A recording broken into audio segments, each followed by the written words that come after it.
기본은 재검사를 자주 요하는 병, 그런 경우에는 CT 선별 검사나 아니면 간질성 폐가 굳어가는 병, 이런 것들은 특히 젊은 여자에서는 저선량을 하는 게 아주 필수입니다.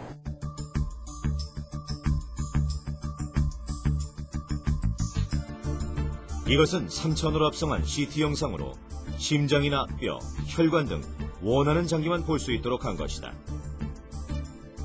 30년 전 CT가 첫 선을 보였을 때 긴 촬영 시간과 흐릿한 영상에도 불구하고 의사들은 몸속을 보여주는 영상에 환호했다.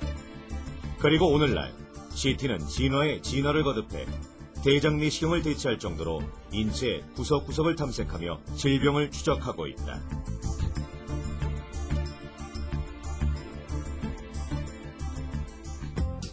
건강검진이 보편화되며 영상의학과에서 이루어지는 다양한 검사의 명칭이 더 이상 낯설지 않게 됐다. 하지만 어디가 아플 때 어떤 검사를 받아야 하는지 구분해내기란 쉽지 않다. CT는 폐, 복부 질환에 탁월한 능력을 발휘한다. 특히 3mm 미만의 결절을 찾아내는 데 결정적이다. 하지만 펫과 비교해 종양의 악성 여부를 알아내는 데 상대적으로 한계가 있다. 펫은 암 전이 여부를 보고 7mm 이상 악성과 양성 종양을 구분하는 데 효과적이지만 반면 병변의 정확한 위치를 찾아내기는 힘들다. MRI는 뇌나 척추, 신경 등 연구 조직 검사의 가장 좋은 검사 방법으로 5mm 이상의 결절을 찾아낼 수 있지만 검사 시간이 길고 비용이 비싼 단점이 있다. 이처럼 각각 장점과 함께 단점도 갖고 있는 첨단 영상 장비.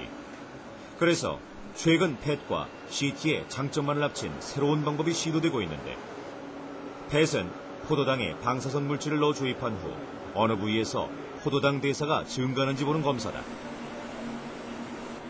암세포일 경우 포도당 대사가 증가해 그 부위만 까맣게 보여 암임을 알 수 있는 것이다. 문제는 정상 상태인 뇌와 간, 방광도 까맣게 보여 사각지대가 존재한다는 것이다. 그렇다면 펫과 CT의 장점만을 합치게 되면 어떻게 될까? 결절을 잘 찾는 CT의 영상과 종양의 성격을 특성화하기 좋고 병기 설정에 유리한 펫 영상을 합치면 그 정확도는 90% 이상으로 조직 검사와 유사한 수준의 정확한 결과를 얻게 된다. 펫은 조금 더 작은 결절을 특성화할 수 있는, 찾는 거와는 상관없이 찾는 거는 CT가 훨씬 유리하지만 약 7mm 정도만 되면 이게 악성인지 양성인지 특성화를 해낼 수가 있거든요. 그래서 펫이 결절 특성화에는 더 유리한데 만약에 악성이면은 바로 수술을 해 들어갈 수가 있고 양성이면은 더 다시 CT로 추적 검사를 하는 거죠. 현재 최첨단 폐암 진단법으로 각광받고 있는 펫 CT. 실제 이경수 교수는 비소세 포함 병기 결정에 있어 CT만 했을 때와 펫 CT를 했을 때의 정확도를 비교해 그 효과를 입증해냈다. 펫 CT가 진단 정확도가 높았고 특히 잉태들 전이를 보는데 정확도와 크기도가 좋았음을 밝힌 2005년 논문은 펫 CT에 대한 연구가 미비했던 당시 폐암 병기 결정의 유용성을 증명해 세계적인 주목을 받았다.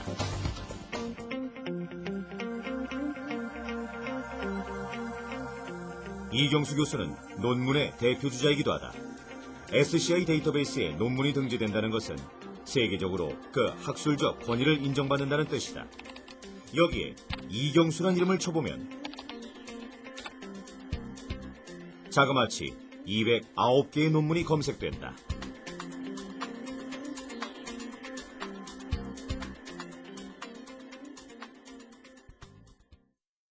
어떤 주제, 예를 들어서 GGO라고 하는 그 폐암을 진단하는 쪽에 대해서는 세계적으로 탑 10에 드세요. 6위에 해당이 되시는데 그거는 이경수 교수님이 국내 최초라는 게 굉장히 의미가 있습니다. 또한 그 논문 한 건당 보면 세계적인 저자들이 굉장히 인용 많이 했다는 것을 도표상으로도 확인할 수가 있습니다.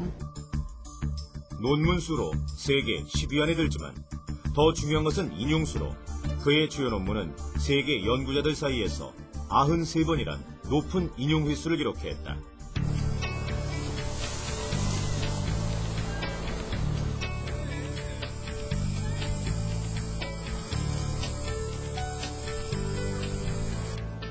이경수 교수의 경험과 그간 축적한 풍부한 데이터는 그를 늘 바쁘게 만든다.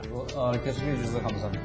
케이스를 보시면 이건 대암학회에서 임상일을 대상으로 한 초청 강연을 부탁받고 부산까지 달려온 뒤 부르면 어디든 찾아가 지식과 정보를 나누는 일에 열정적인 이경수 교수는 정확한 판독에 환자의 생명이 달렸다고 믿는다.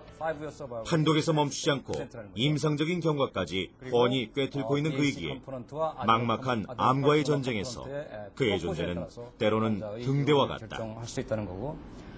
라인 어플 롭에 한 3개가 있고 라인 미들 롭에 계속 그로잉하는 그 GGO가 있어가지고 라인 다 떼고 싶지만은 라이트 어플 롭에 있는 거는 법조에서 할 예정이거든요. 지금까지 밝혀진 새로운 트리트먼트나 계획이 있습니까? 저희가 10mm 이하가 되지 않는 그라운드 소페스에 이번 멀티플하게 있다고 하더라도 사실은 애뉴얼 팔로우업에도 큰 차이가 없는 경우가 대부분이기 때문에 지금은 아까 RTC를 하든지 아니면 정말 프로스펙티브 스타일을 하든지 결과가 나와야 되긴 하지만 제가 지금 갖고 있는 데이터나 아니면 제 경험으로 봐서는 그렇게 서두르지 않으셔도 될 것 같고 그중에서 하나만 해서 진단을 붙이고 그다음에 팔로우업 하셔도 충분하지 않을까 이렇게 생각합니다. 폐암의 진단과 병기 결정에 대한 이경수 교수의 강연은 국내를 넘어 국제 무대로 이어진다. 답은 드릴 수가 없는데 하여간 우리 김 교수 잠깐 말씀하십시오. 지난 5월 흉부 영상의학자들의 올림픽이라 불리는 세계 흉부학회에서 2,000명의 참가자들을 대상으로 강연, 명실상부 세계적인 권위자로 인정받은 것이다.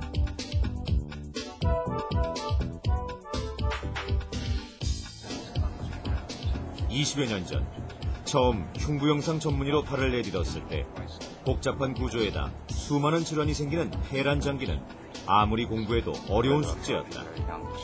사진만 보고도 몸속 어디에 이상이 있고 어떤 증상이 나타나는지 알기 위해 매일같이 훈련을 반복했던 이경수 교수. 그의 연구도 쉬지 않고 진화를 거듭하고 있다.